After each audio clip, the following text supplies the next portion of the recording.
we have a guest who's gone from rags to riches twice after building up a multi-million-pound empire from an investment of just £150.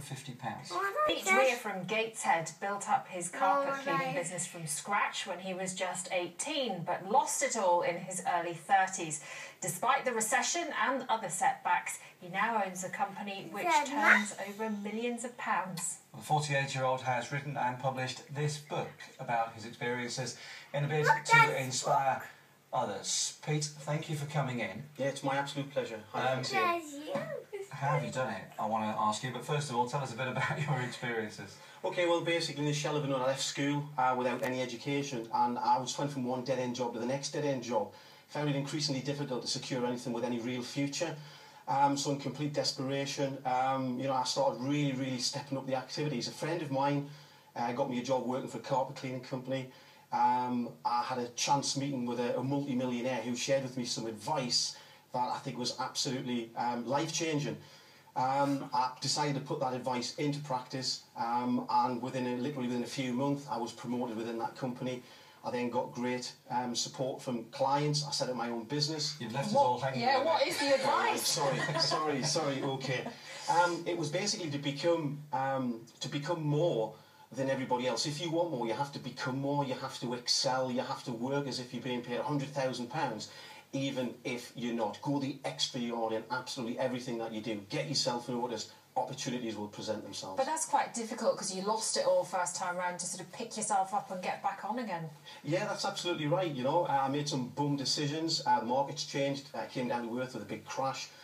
Ended up living in a council house. The dream car, the lifestyle, the house all went. For 2 years I really struggled. I was down on my luck. My self-esteem was really low. And then just something inside just said to me, do you know what, enough is enough. It was like an emotional junction, and I just thought, I've done it before, I can do it again. So I just decided to start looking around. Once again, when you start thinking positive, good things start to happen. And a friend of mine told me about this great business, a home shopping franchise with the company Kleeneze.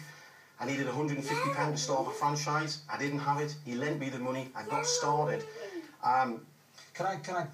This book is not just about the economics of business. It's not just one of these positive thinking life guides. There's a human story behind this, because you talk a lot about your dad. Yes, that's right. Who was very much your mentor, your hero, and had faith in you all the way through. 100%. I lost my dad in 2008, and my dad has always been my hero.